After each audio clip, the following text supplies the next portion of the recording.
Na mtazamaji, karibu mwenzetu ni Ulanzale tayari kwa taarifa hizi kwa ishara. Na mtazamaji, tafakari hili: mshukiwa anakamatwa mbele ya wazazi wake na maafisa wa DCI, kisha chini ya saa 24 mzazi anapokea habari za kifo cha mwanawe katika kituo cha polisi, polisi wakidai kwamba mshukiwa alijigonga kichwani mara kadhaa kwenye ukuta, na katika harakati za kupeleka hospitalini anatangazwa kuaga dunia. Mtazamaji, ndiyo hali halisi iliyomtendekea Albert Ojwang, kijana wa miaka 31. Na kama anavyoripoti Ode Francis, kijana mwingine kwa jina Kevin Mwide amekamatwa na anazuiliwa katika kituo cha polisi cha Kamkunji kwa tuhuma za kuchapisha taarifa potofu katika mtandao wa X.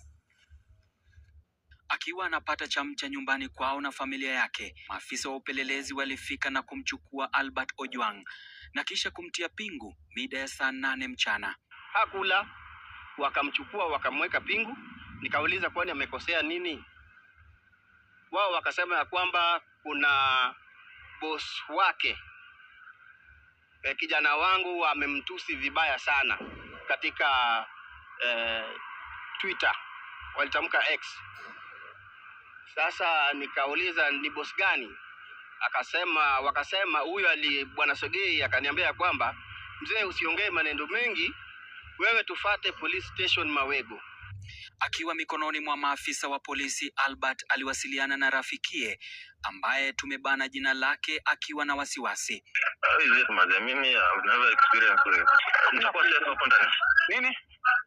Will I be safe? Light? Safe. Yeah. Rumande ni safe. Kulingana na taarifa kutoka idara ya polisi, Albert alijigonga kichwa ukutani ndani ya seli, na wakati alipokuwa akipelekwa hospitali ya Mbagathi aliaga dunia. Kwani yeye anaangusha nyumba kwa mabomu? Amefanya nini? Mtoto awekwe rumu peke yake na kuna wenzake wameshikwa pale. Kwa nini asiwekwe na wenzake? Albert Ojwang, kijana wa pekee katika familia ya mzee Meshak Ojwang, sasa hayupo tena, ila maswali ya kifo chake yanaendelea kuibuka. Natumai ningemuona huyo mkubwa, hata na mimi angeniua. Inadaiwa kuwa Kevin Mwinde, ambaye kwa sasa anazuiliwa katika kituo cha polisi cha Kamkunji kwa tuhuma za kuchapisha habari za kupotosha, alikamatwa katika kijiji cha Gucha, kaunti ya Kisii Alhamisi na kupelekwa katika kituo cha polisi cha Kenyanya. Inadaiwa walisimama katika eneo la Narok walipopata chajio, baadaye kufika katika idara ya upelelezi na kuhojiwa katika afisi ya DCI, kisha kufikishwa kituo cha polisi cha Kamkunji.